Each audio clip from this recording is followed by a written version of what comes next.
Investir en bourse est trop risqué. Si j'investis et qu'une crise arrive, est-ce que je vais tout perdre?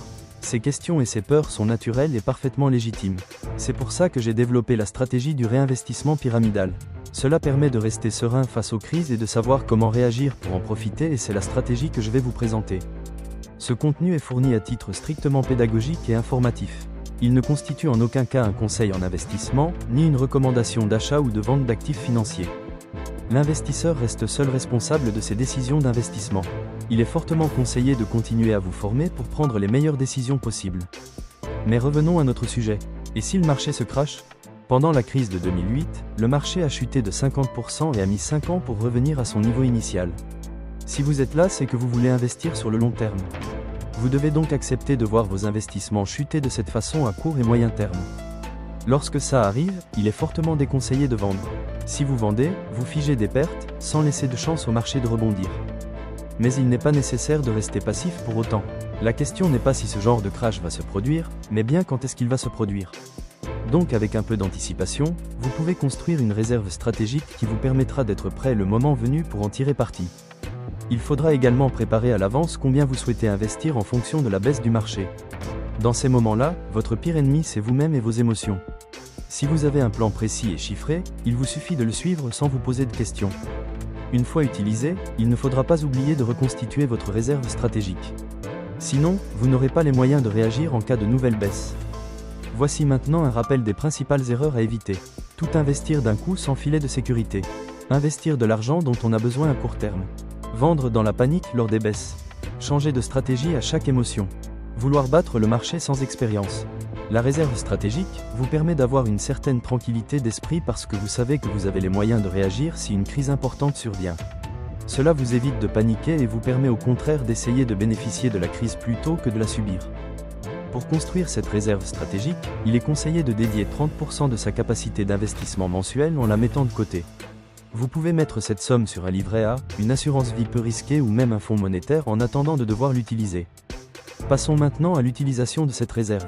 Vous ne voulez sans doute pas tout investir à la première baisse et ne plus rien avoir en réserve si la baisse continue. C'est pourquoi cette réserve va être réinvestie de façon pyramidale. C'est-à-dire que plus la baisse est importante, plus vous allez augmenter les sommes réinvesties. Nous avons également vu qu'une crise importante comme celle de 2008 avait fait chuter le marché d'environ 50%. Pour prendre un peu de marge, nous allons considérer une baisse du marché de 60% pour notre plan pyramidal. Dans cet exemple, vous avez une réserve stratégique de 1000 €. Si le marché baisse de 10%, le plan prévoit d'investir seulement 1% de la réserve. Ensuite, des parts plus importantes de la réserve sont utilisées en fonction des baisses. À 20% de baisse, nous utilisons 7% supplémentaires de la réserve. À 30% de baisse, 13% supplémentaires. À 40% de baisse, encore 19% de la réserve. À 50% de baisse, 26%.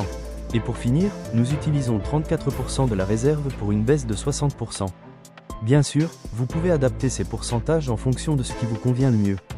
Vous pouvez également investir ces sommes plus progressivement, sans attendre précisément chaque palier de 10%.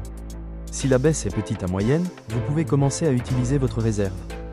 Mais vous gardez 60% de la réserve pour un véritablement effondrement de marché compris entre 40 et 60% de baisse. Cela permet de ne pas chercher à trouver le point bas. En général, on ne sait qu'un niveau de prix est un point bas seulement quand le marché a déjà remonté de manière importante. Et vous risquez de rentrer trop tard. Faisant cela, vous restez fidèle au principe de Warren Buffett qui est d'investir quand tout le monde a peur et vend dans la panique. Vous non seulement vous ne vendez pas, mais vous achetez. Acheter quand les prix baissent permet de profiter de prix plus intéressants. Mais il y a malgré tout 4 conditions à respecter. Tout d'abord, vous ne devez le faire qu'avec de l'argent dont vous n'aurez pas besoin à court terme. C'est tout l'intérêt d'avoir constitué votre réserve stratégique par anticipation. Acceptez d'être patient.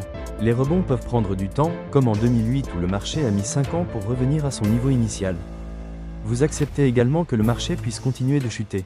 Par exemple, vous commencez à réinvestir à moins 20% et le marché descend à moins 30 ou moins 40% par la suite. Mais comme vous avez un plan pyramidal, plus le marché baisse, plus vous achetez. Enfin, en faisant cela, vous faites l'hypothèse que le marché finira par remonter. C'est ce qui s'est passé dans le passé, mais personne ne peut prédire ce qu'il se passera dans le futur, pas même les professionnels. Il ne faut pas oublier de reconstituer la réserve stratégique une fois utilisée.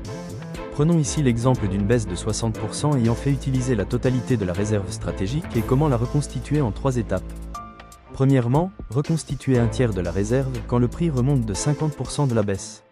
Par exemple, si la baisse totale était de 60%, alors quand la baisse n'est plus que de 30% par rapport à l'ancien sommet, il faut vendre une partie pour reconstituer la réserve à hauteur de 10% du portefeuille. Ensuite, quand le prix revient au niveau de l'ancien sommet, vendre pour reconstituer les 2/3 de la réserve, soit 20% du portefeuille. Enfin, quand le prix a progressé de 25% par rapport à l'ancien sommet, vendre pour reconstituer la totalité de la réserve, soit 30% du portefeuille. Cette stratégie de réserve stratégique plus réinvestissement pyramidal est parfaitement complémentaire du DCA mensuel, alors que la plupart des gens font soit l'un soit l'autre. Vous vous investissez tous les mois, tout en gardant une force de frappe quand le prix devient vraiment intéressant. Comme ça, vous n'attendez pas le bon moment qui peut ne jamais arriver, mais s'il arrive, vous n'aurez qu'à suivre le plan pour en profiter. Et en appliquant ce plan, vous limitez l'impact de vos émotions, que ce soit l'excès de confiance ou la panique et le stress. Le DCA continue d'acheter régulièrement en cas de baisse et vous amplifiez cet effet avec la réserve stratégique pour diminuer fortement votre prix moyen d'achat. Le DCA et le réinvestissement pyramidal ne sont donc pas opposés mais fonctionnent en synergie pour renforcer vos positions quand cela vaut le coup sans stress ou devoir passer du temps à interpréter des graphiques compliqués. Pour conclure, construire une réserve stratégique pour la réinvestir de façon pyramidale, c'est anticiper les crises pour pouvoir en tirer avantage. Mais je vous laisse juger par vous-même si cette stratégie peut vous convenir.